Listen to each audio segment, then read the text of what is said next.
Missouri Attorney General Eric Schmidt, meanwhile, has agreed to investigate a school district for giving students there as young as 4 surveys on race, sexual orientation, and their parents' political beliefs. Federal law does not allow the collection of that sort of data without parental consent, and Missouri law does not allow it at all. In one of the surveys collected, a second grader was asked when was the first time they noticed they could be a different race from someone else. The child's answer, now. A statement from the district's board sent to Fox reads, quote, as for the allegations that this district is somehow violating state and federal law, they are simply unfounded, as can be seen by simply reading the statutes they cite. The district complies in all respects with the Family Educational Rights and Privacy Act and the Protection of Pupil Rights Amendment. Jason Rantz, KTTH Seattle radio talk show host in Focus. Jason, you have to stop and you have to think about second graders.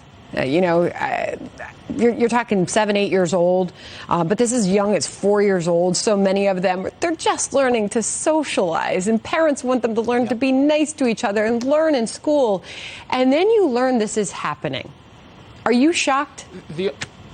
I'm not shocked at all. I think it's one of those instances where we've clearly seen the trend all across the country, and there's no state or city or county, regardless of the ideological identity of the voters, that's immune to this. We're seeing this as part of a strategy that basically normalizes these topics amongst kids, that it's somehow okay to talk to them about gender identity or race or quiz them on political beliefs. And I think part of the reason why they're doing this is to make it seem like it's okay, despite every sort of instinct from parents and from members of the public that this just seems wrong, that this is going to actually create division. Because to the point of that second grader who answered that question, they're not thinking about race. They're not judging people by the color of their skin or by some gender identity at that age. And that's how it's supposed to be. I thought that's what we were trying to, as a society, get to, not judging people. And yet now we're basically teaching these kids the only thing that matters is identity. Jason, it's not just happening in Missouri. We know this is happening all over the country in some places, and even our nation's capital. A public school in Washington, D.C. is taking heat now after giving kids a lesson on anti-racism.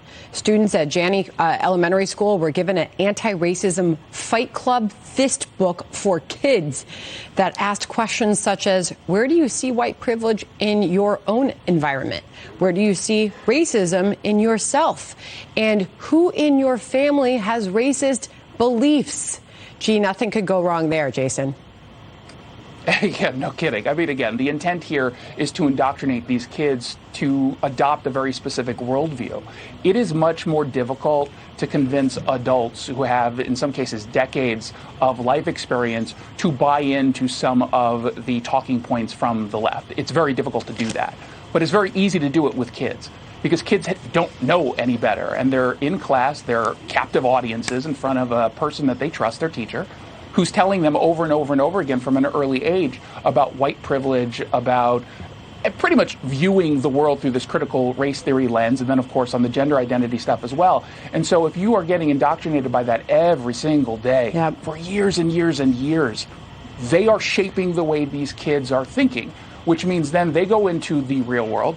They become doctors and lawyers and CEOs and politicians, and then they start to shift the sort of the narrative, the culture on these issues. And that's how you win in the long term. And, you know, it goes back to the shutdowns of 2020 when so many parents saw their kids at school, at home learning. They were looking over their shoulders. They were listening and hearing about some of the things that were happening in those classrooms. And they were learning more and more about American classrooms and what's being taught. Real quickly, I've got 30 seconds left.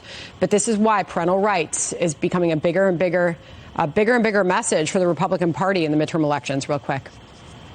Absolutely. And I think that this is going to be a meaningful push to get folks in the middle to go to the conservatives on this, unless the Democrats decide that they're going to change their tune. Obviously, with the Roe v. Wade news, they believe that women, all of a sudden, mothers are going to side with them automatically, but they're forgetting about the living children who are being betrayed by the moves of the Democratic Party. Very interesting stuff. Jason Rantz, always good to have a conversation with you, sir. Thank you very much for joining us. Thank you. Appreciate it.